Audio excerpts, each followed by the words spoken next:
በማጠቃለያ መርሃ ግብሩ ላይ ከተገኙ የባህል አባቶች መካከል አቶ አልኮ አካሮ ካሱ ቱባሮና አቶ ሮቦ ለሚታ ማህበረሰቡ ለረጅም ዓመታት ሲጠቀምበት የቆየውና ህሊታ ባህላዊ የስልጣን ሽግግር ስርዓት የሆነው ካራ የተሰኘው ክንውን ዘመናዊ የመንግስት ስርዓት የመምጣቱ በፊት የኮንሶ ማህበረሰብ ሲተዳደርበት እንደቆየ ተናግረዋል። ይሄ ስርዓት ለበርካታ ዓመታት በአንዱ በ7 ዓመት አንዱ በ11 ዓመት አንድ ላይ 18 ዓመት ውስጥ አንድ ሰው ስልጣን ተረክቦ በዛ ስልጣን በዛ 18 ዓመት ውስጥ ህዝብን ይመራል፣ ህዝብን ያስተዳድራል።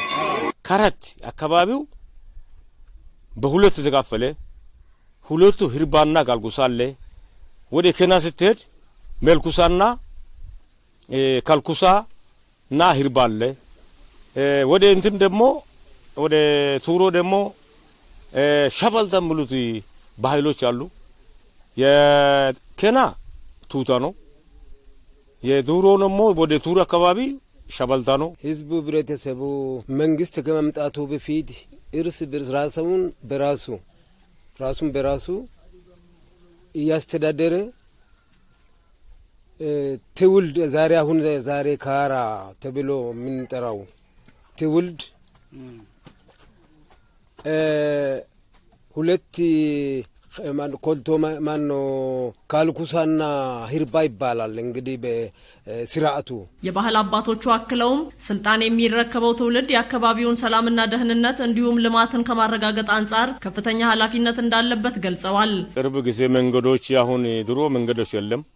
አሁን ኸላኖ መንገድ መስራ ህዝቡን ጠይቆ መንግስት ሳይጠይቅ ካሳ አንድ ነገር ሳይከፍል አሁን እዚህ በታች መንገድ ተቆረጠ መንገድ አለ ይጠይቅና ይሄ አስፈላጊ ነው ብሎ ይሄ መንገድ አስፈላጊ ነው እናንተ በሰብ አሁን በዚህ ላይ መንገድ ይሄዳል ስለመድ ካሳ መስከፈል አስፈልግም ካብ ከፈረሰ ምን አሁን ትርቅም ከመጣ ነገር አለው አንድ ነገር ወደዛ በመጣ አሁን አንድ ወደዛ ላይ እንደ ስላለው እንዴት ምን ማለልበት ብሎ አማክርና ይወስናል። አሁን ህዝቡን ሽማግሌዎች እንዲ መሆን አለበት እንዲ መሆን አለበት ያሉን ህዝቡን አሰብስቦ ይወስናሉ። በስርዓቱ እንግዲህ ህዝቡን ያስተዳድራሉ። ስልጣኑን ከተረከቡ በኋላ አስፈላጊ የሆኑትን ስራ ሰማቻዎች አስፈላጊ ልማታዊ ነገሮች ለህብረተሰቡ እንደዛ አይነት ነገሮች ዛሬ ይሄን አድርገን እንሰራለን ብሎ ህብረተሰቡን ያስተባብሩና አዋጁን ካወጁ በኋላ ህብረተሰቡ አጠቃላይ ወጥቶ ስራውን በስርዓቱን ሊፈጽም ይችላል። ህዝብን ይመክራል። በስራ በልማት አንጻር ይመክራል። በሰላም ዙሪያም ይመክራል። ስለዚህ ይሄ ባህል በታሪክ ውስጥ እኔ እስከማውቀው ድረስ ለበርካታ ዓመታት የኮንሶ ህዝብ እዚህ አካባቢ ከሰፈረበት ጊዜ ጀምሮ እስካሁን ባህላቸውን ቀጥሎበታል። የኮንሶ ባህላዊ መልክዓ ምድር ዓለም አቀፍ ቅርስ አስተዳደር ጽፈት ቤት ማናጀር አቶ ገረሙ ገየቶ በበኩላቸው ስርዓቱ ማንነትን ያስጠበቀ በመሆኑ ሊጠበቅ ይገባል ብለዋል። ኮንሶ እንደ አንድ ብሔረሰብ ተመዝግቧል። ለምንድን ነው አንድ ብሔረሰብ ሆኖ ኮንሶ ለኢትዮጵያ ላይ የተመዘገበው? የራሱን የቻለ ባህል ታሪክና ቅርሶቹን ባህል መሰከረ ቅርስ ስላለ ነው።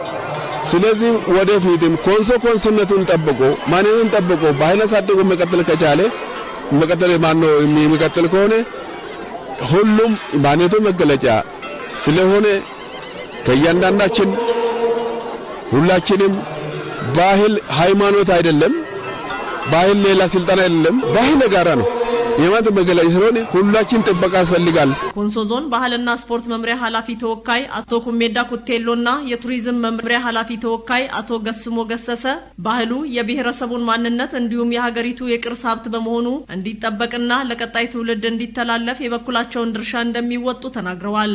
አሁን ለዚህ ጄኔሬሽን ወይም ለዚህ ትውልድ አስተላልፈን ትልቅ አደራ ጭምር ሰጥተን እኛ ደግሞ ክትትል የማድረግ ትልቅ ኃላፊነት ስላለበት ለትውልዱም ጭምር ትላንትና አስተላልፈን እንክብካቤ እንዲኖር ምክንያቱም ምንም አይነት ነገር በእንትን ላይ የሚመዘገቡት ላይ የሚመጡት እንትኖች በህግ አንጻርም የህግ ማይቀፍ ጭምር አዘጋጅተን ለህግ ጭምር ተጠያቂ እንደሆኑ እኛ ኃላፊነት እንወስዳለን። ኮንሶ ውስጥ በርካታ እሴቶች አሉ።